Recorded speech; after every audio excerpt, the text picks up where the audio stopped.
సెక్రటేరియట్కు విజిటర్ల తాకిడి పెరుగుతోంది. తమ సమస్యలు అధికారులు మంత్రులకు చెప్పుకోవడానికి క్యూ కడుతున్నారు జనం. గత వారం 10 రోజులుగా విజిటర్ల సంఖ్య భారీగా పెరిగిందన్నారు సెక్రటేరియట్ అధికారులు. బీఆర్ఎస్ హయాంలో ఇంతమందిని ఎన్నడూ చూడలేదని చెప్తున్నారు.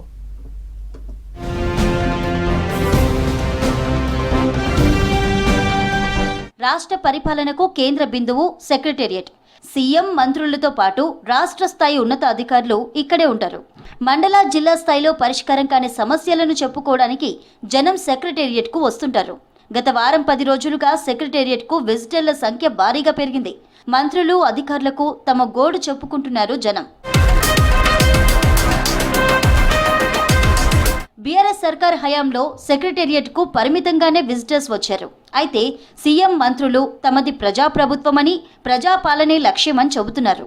ప్రజలు తమ సమస్యలు డైరెక్ట్గా సంబంధిత అధికారులకు లేదా ఆ శాఖ మంత్రులకు చెప్పుకునే అవకాశాన్ని కల్పించింది రాష్ట్ర సర్కార్. దీంతో సెక్రటేరియట్కు క్యూ కడుతున్నారు జనం. జిల్లాల్లోని ప్రజాభవన్లలోనూ సమస్యలపై దరఖాస్తులు స్వీకరిస్తున్నారు. అయితే అక్కడ పరిష్కారం కాని సమస్యల కోసం సెక్రటేరియట్కి వస్తున్నారు జనం. దీంతో సెక్రటేరియట్ పరిసరాలు రద్దీగా కనిపిస్తున్నాయి. గత బీఆర్ఎస్ ప్రభుత్వ హయాంలో సెక్రటేరియట్కు వచ్చే విజిటర్ల సంఖ్య చాలా తక్కువ సంఖ్యలో ఉండేది. కాంగ్రెస్ అధికారంలోకి వచ్చాక ఈ సంఖ్య పెరుగుతూ వస్తోంది. ప్రతిరోజు 800 నుంచి 1000 మంది వరకు విజిటర్స్ వస్తుంటే ఈ వారం 10 రోజులుగా ఈ సంఖ్య మరింతగా పెరిగిందని చెప్తున్నారు అధికారులు.